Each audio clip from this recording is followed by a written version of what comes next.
आपका हमारी आध्यात्मिक यात्रा में हार्दिक स्वागत है। आप सुन रहे हैं शिव महापुराण, जो सनातन धर्म के ही अनमोल ग्रंथों में से एक है। इस श्रृंखला में हम आपके लिए ही इस दिव्य ग्रंथ के प्रत्येक अध्याय का शाश्वत पाठ प्रस्तुत करेंगे। आइए इस ज्ञान और धर्म की ही यात्रा को आरंभ करें। भगवान महादेव की महिमा और उपदेश से ही सजी इस पावन कथा के साथ ही ओम नमः शिवाय।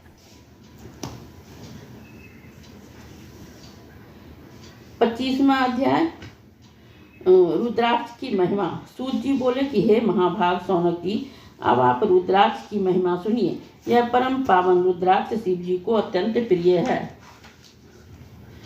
इसके दर्शन, स्पर्शन और जप से ही संपूर्ण पापों का नाश हो जाता है। हे मुनि, पूर्व काल में रुद्राक्ष की महिमा को देवी के आगे ही परमात्मा शिव जी ने लोक कल्याण की दृष्टि से इस प्रकार कहा था।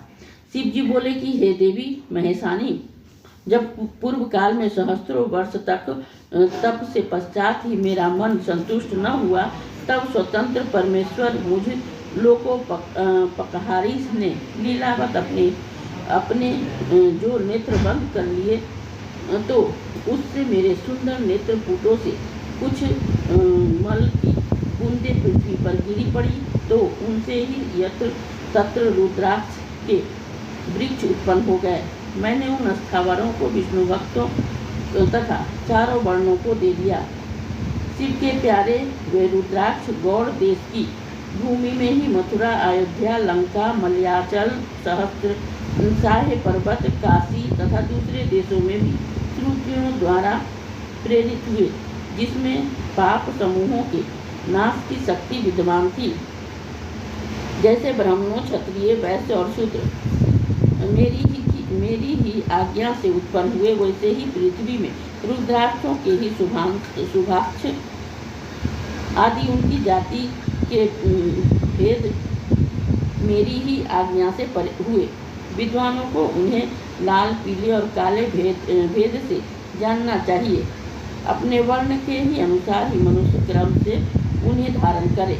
भुक्ति मुक्ति के इच्छुक उन्हें अवश्य धारण करे, तथा शिव भक्तों को तो उमा और शिव जी की प्रसन्नता के लिए उन्हें सदैव धारण करना ही चाहिए। जो रुद्राक्ष आंवले के समान होता है वह सबसे श्रेष्ठ है।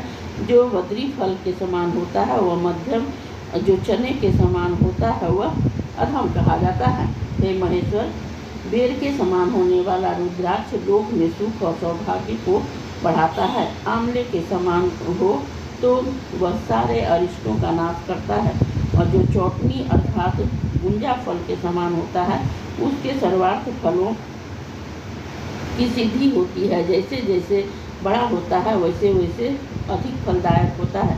रुद्राक्ष धारण करने से सब पापों का नाश होता है। जिस रुद्राक्ष में स्वयं ही छिद्र हो वही श्रेष्ठ है।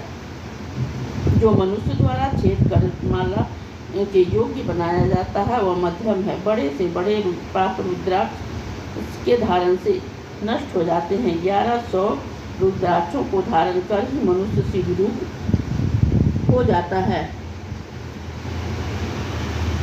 इसके संपूर्ण फल को 100 वर्षों से भी कहीं नहीं कहा जा सकता है। जो 550 रुद्राक्षों का मुकुट धारण करता है वह भक्तिपूर्वक भक्तिमान पुरुषों के समान है। जो 360 रुद्राक्ष के दाने को 3 लड़ी वाले करके ही योगो पवित्र धारण करता है, भक्ति में तत्पर रहता है। शिखा में 3, बाम कान में 6 और दक्षिण में 6 रुद्राक्ष पहने। 101 कंठ में, 11 बाहों में कर्पूर और मणिबंध में। इसी प्रकार से शिव भक्त अपने यहो पवित्र में 3 रुद्राक्ष धारण करता है, 5 कटी में धारण करता है। शिव के समान स्तुत्य और प्रणाम करने योग्य है। इस प्रकार से रुद्राक्ष धारण कर ही आसन पर स्थित हो शिव को उच्चारण करते हुए जो उनका ध्यान करता है वह सारे पाप छूट जाते हैं। 100 या इससे अधिक 1000 तक की भी विधि कही गई है। इसके अभाव में दूसरा प्रकार भी मैं कहता हूँ। शिखा में 1, सिर में 3, गले में 5 50, दोनों भुजाओं में 16-16, मणिबंध में 12, स्कंध में 5, 100 धारण करें और 108 का वो पवित्र बनाएं। इस प्रकार जो दीर्घवत होकर ही 1000 रुद्राक्ष को धारण करता है उसको सब देवता नमस्कार करते हैं। वह शिव जी के समान है।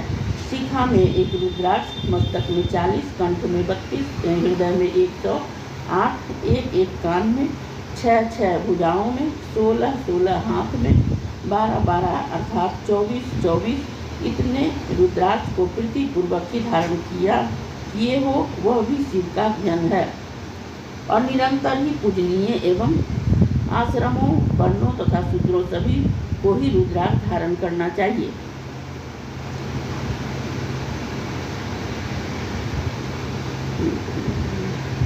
हे उमा, रुद्राक्ष मेरा मंगल चिन्ह है, स्वरूप है।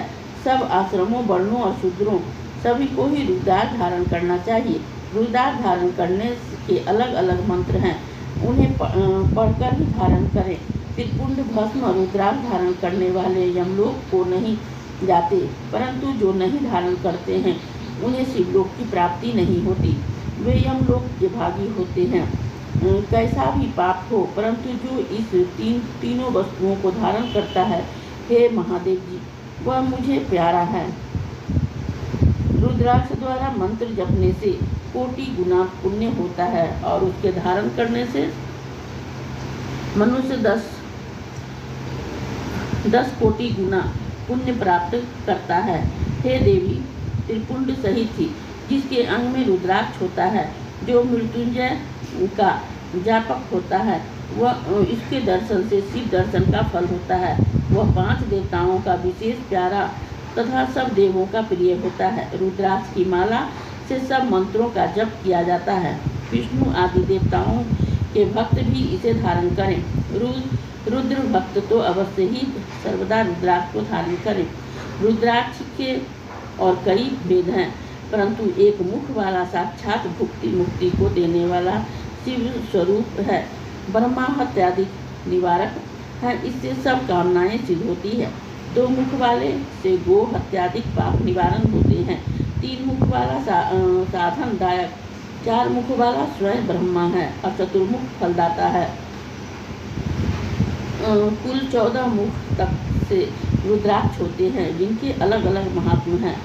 ओम ह्रीं नमः, ओम नमः, ओम क्लीं नमः, ओम ह्रीं नमः, ओम ह्रीं नमः, ओम ह्रीं हूं नमः, ओम हूं नमः, ओम हूं नमः, ओम ह्रीं हुरूं नमः, ओम ह्रीं नमः, ओम ह्रीं हुरूं नमः, ओम क्रोम श्रोम रोम नमः, ओम ह्रीं नमः, 14 ओम नमः। इस प्रकार से भक्तिपूर्वक सब कार्यों की सिद्धि के लिए इस मंत्रों से रुद्राक्षों को धारण करें। बिना मंत्र के ही रुद्राक्ष कदापि न धारण करें। रुद्राक्ष की माला वाले को देखकर ही भूत प्रेत पिशाच डाकनी शाकनी और भी द्रोह करने वाले प्राणी दूर भाग जाते हैं। रुद्राक्ष मालाधारी को देखकर ही शिव और विष्णु प्रसन्न होते हैं। गणपति, सूर्य तथा और भी दूसरे देवता प्रसन्न होते हैं। हे मुनीश्वर, जो इस परम मंगल स्वरूप रुद्राक्ष और भस्म के महात्म को नित्य श्रवण करेगा, उसकी सब कामनाएं पूर्ण होगी और वह अंत में मोक्ष को प्राप्त होगा। इस अध्याय के श्रवण हेतु आपका हृदय से धन्यवाद। हम आशा करते हैं कि शिव महापुराण की यह दिव्य कथा आपको आध्यात्मिक शांति और गहन ज्ञान प्रदान कर रही होगी। कृपया अगले अध्याय के लिए हमारे साथ जुड़े रहें और अपने सुझाव एवं भावनाएं कमेंट के माध्यम से अवश्य साझा करें। धर्म, भक्ति और ज्ञान की इस पावन यात्रा में आपका साथ हमारे लिए अत्यंत मूल्यवान है। ओम नमः शिवाय। लाइक करें, कमेंट करें, सब्सक्राइब जरूर करें, बेल आइकॉन दबाना ना भूलें ताकि अगला अध्याय आपसे छूटे नहीं, और इस पावन ज्ञान को ही शेयर करें अपने परिवार और मित्रों तक।